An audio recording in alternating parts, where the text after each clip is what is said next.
Halo teman-teman semuanya, hari ini saya mau mencoba melakukan instalasi OS Geo Operating System. Dia tuh basicnya adalah Lubuntu dan sudah ada pre-install tools-tools untuk geospasial. Dan ini saya menggunakan VMware Player, VMware 16. Dan teman-teman kalau misalkan ingin mengikuti, teman-teman bisa mendownload yang namanya VirtualBox. Ya, di sini teman-teman tinggal search aja VirtualBox dan download dari virtualbox.org.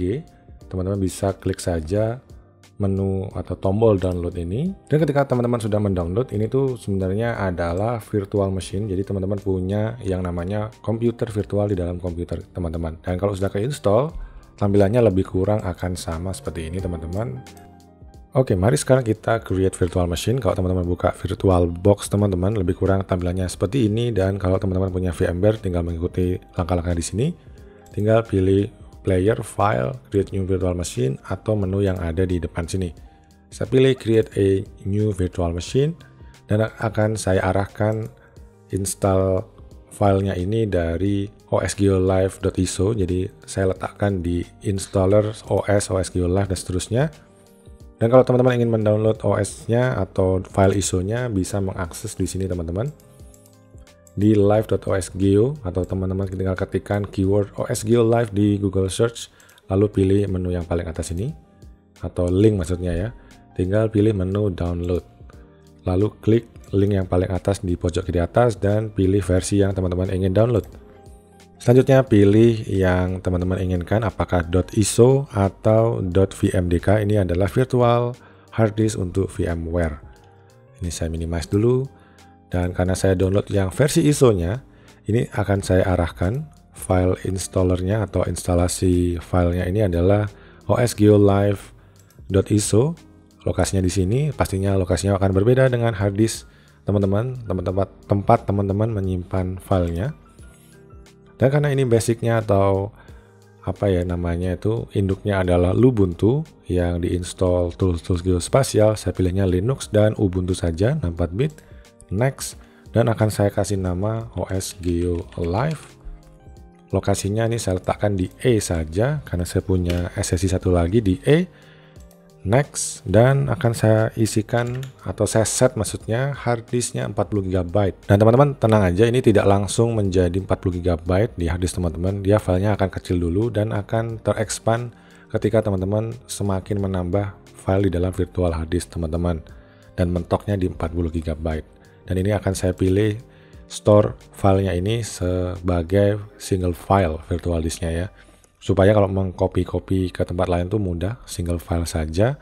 Meskipun dia bilangnya yang multiple file ini make easier to move, tapi lebih mudah yang single file kayaknya. Saya next saja dan finish. Ketika sudah created, tinggal diklik play saja. Nah, tampilannya akan seperti ini teman-teman. Booting awalnya langsung diarahkan untuk instalasi. Ini ketika saya besarkan, saya expand seperti ini, dia akan kembali lagi karena memang resolusinya segitu saja. Kalau saya buat full screen, dia juga akan mentok segitu saja teman-teman, tapi nggak apa-apa, lebih enak gini ya lihatnya. Tinggal menggunakan keyboard untuk pilih. Saya pilihkan bahasa English. Start OS Geo Live. Dan ini adalah tampilan OS Geo Live booting ya. Pastinya ini belum terinstall. Ini kita merun dari file ISO-nya lalu dipindahkan ke memori. Harusnya ada menu untuk install. Oke, di sini ada menu untuk install. Saya install aja, double klik. Seperti ini tampilannya, wizard untuk instalasi apa namanya OS Geo Live. Dan ini adalah basicnya jadi Lubuntu. Kita next. Saya pilih lokasinya Indonesia. Indonesia tidak ada, Jakarta mungkin ada ya. Oke, ini Jakarta. Next lagi, keyboard layoutnya default saja. Next lagi, dan karena ini adalah virtual hard disk, satu file saja, jadi akan saya pilih erase disk saja. Saya nggak khawatir kalau hard disk fisiknya kena, karena nggak mungkin kena, karena ini virtual hard disk. Next saja, saya isikan user.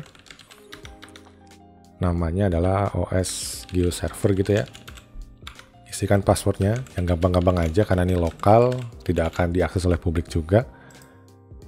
Oke, summary-nya seperti ini, lokasinya di sini, keyboardnya ini, partitionnya seperti ini, dan install. Harusnya ini proses instalasinya nggak lama teman-teman, filenya tuh memang 4 GB, tapi dari proses booting sampai proses instalasinya itu sangat ringan sekali, terasa banget. Padahal ini tadi kita set RAM-nya 4 GB dan prosesnya cuma 2 core ya. Oke teman-teman, instalasinya sudah selesai, tinggal di restart atau klik done di pojok kanan bawah. Tunggu sampai proses restartnya selesai atau rebooting. Tinggal enter saja, nggak usah di remove ya installation medianya.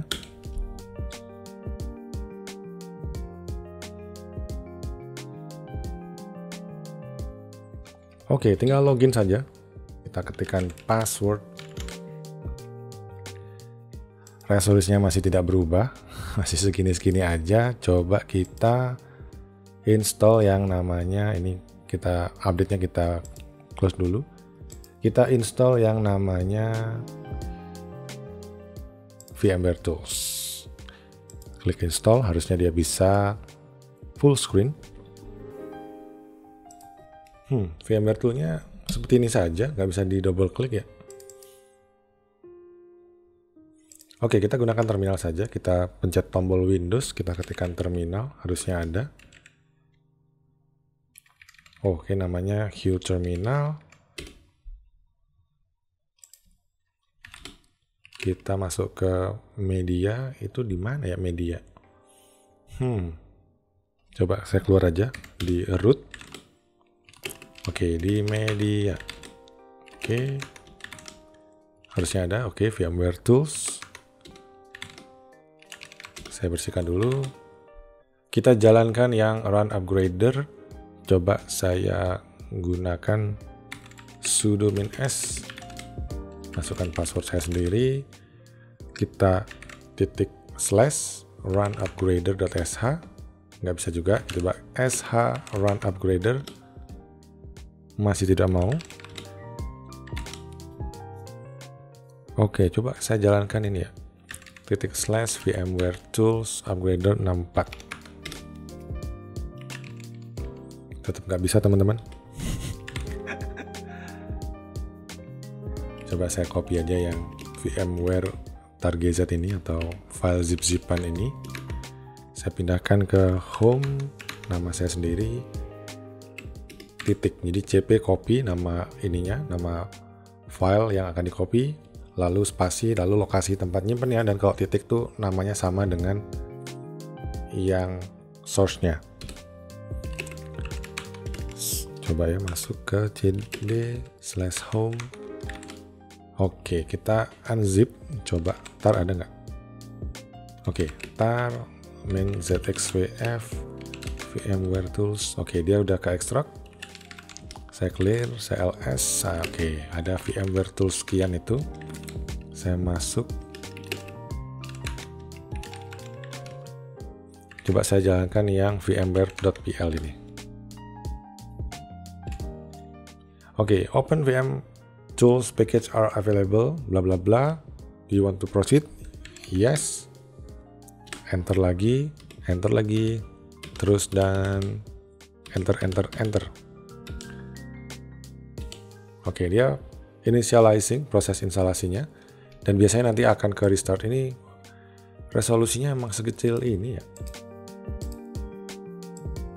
Coba saya expand, apakah dia masih? Oke, dia juga nggak bisa. Ini agak aneh sekali. Saya nggak bisa ngelihat terminal di bagian bawahnya ini soalnya. Coba saya minimize, saya kecilkan dulu. Yes lagi. Oke, VMware Tools-nya sudah keinstall dan sudah full screen teman-teman. Ini full HD. Kita close saja terminalnya. Sekarang kita lihat ada apa saja sih di OS Geo Live ini. Kita buka menu di Accessories, ada Arc, Featherpad, ini apa ya? Oke, semacam notepad. Dan ini merupakan menu-menu standar ya. Ada Vim Editor, terus ada tadi Notepad kalkulator, dan di Geospatial kita ada browser client, ini GeoNote. Oke, ini GeoNote-nya sudah ada, kita coba ya, start GeoNote. Di belakang layar sudah ada GeoNote-nya, kita nggak perlu install lagi teman-teman. Ini luar biasa. Capek install GeoNote itu, dan ini sudah terinstall begitu saja. Dan ini merupakan saran yang bagus untuk belajar GeoNote. Atau kalau misalkan punya server kecil-kecilan menggunakan backend OS Geo ini sebagai backend GeoNote juga lumayan oke. Oke, dia sudah ada hostname-nya, dia mengarahkan ke GeoNote.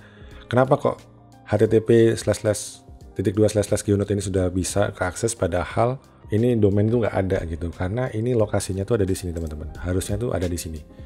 Di terminal kita buka, kita sudo dulu, masukkan password, lokasinya tuh ada di etc host biasanya, /etc host. Oke, nah ini, jadi dia tuh domain atau name server namanya GeoNote diarahkan ke IP address localhost. Begitu saja. Jadi makanya kita ngetikkan GeoNote di browser, dia sudah, http://geonote, dia sudah keinstall. Aduh, ini otomatis ya jadi HTTPS. Oke, dia langsung mengarahkan ke GeoNote yang sudah terinstall di OS Geo Live ini. Apalagi ya, kita buka start menu, geospasial, ada database, ada PG admin 4 sudah ada, spatial light juga ada, seperti ini. Dia belum ada database-nya. Ini spatial light GUI-nya ya, client, database client ya biasanya. Ini Rust daemon saya belum pernah tahu, belum pernah ngoprek juga. Kita skip dulu. Kalau teman-teman tahu bisa komen di kolom komentar. Desktop GIS ada, Grass GIS sudah ada QGIS, ada Saga GIS, dan ada juga Navigation and Maps, ada OpenStreetMaps, Marble, GPS Prune, Special Tools-nya ada Jupyter Notebook, keren banget, sudah ada Jupyter Notebook, dan juga ada R statistiknya.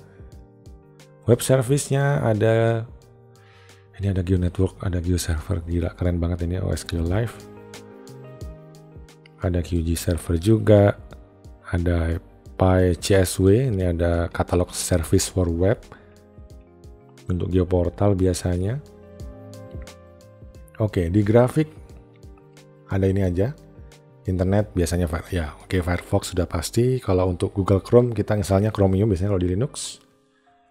Other kayaknya ini rekapitulasi dari menu-menu yang mungkin bermanfaat kayak admin GeoServer, admin GeoNote sudah ada biasanya di sini. Kayak di sini ya, database tadi apa sih, aksesoris,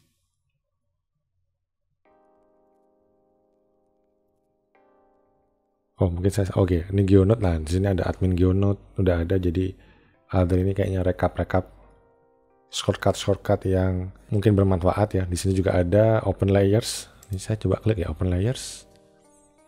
Oke, di belakang layar sudah ada web server yang sudah keinstall Open Layers, atau ini hanya dokumentasi Open Layers-nya aja. Oh ya, ini dokumentasi Open Layers. Jadi ada web server yang isinya tuh dokumentasi Open Layers yang sudah keinstall, jadi bukan backend servernya. Dan di sini kita bisa melihat dokumentasi tanpa harus koneksi ke internet karena semuanya localhost. Menarik. Kayaknya begitu saja teman-teman ya, kita ngoprek OS Geo Live ini. Singkat saja, nanti mungkin kita akan main-main dengan banyak fitur-fitur geospasial menggunakan OS Geo Live ini tanpa harus menginstall lagi. Begitu saja. Kalau ada komentar silahkan komentar teman-teman. Kalau ada referensi lain yang lebih bagus bisa kasih juga, atau ada request tentang geospasial, kalau bisa di Linux ya, jangan di Windows. Kalau di Windows itu sebagai komputer saya saja sebenarnya, karena saya punya Windows, tapi biasanya saya ngopreknya tetap di Linux, atau di Windows hanya untuk coding menggunakan Visual Studio Code, atau di Mac juga ada Visual Studio Code. Kalau untuk production, RG Server aja yang di Windows ya, di Windows Server. Selebihnya kalau ada di Linux, di Linux aja, karena di industri seringkali itu yang dibutuhkan kalau kita bisa mengoprek server yang servernya itu Unix semacam FreeBSD atau macOS itu Unix, dan juga Linux semacam Ubuntu, CentOS, dan seterusnya. Sampai jumpa di video selanjutnya.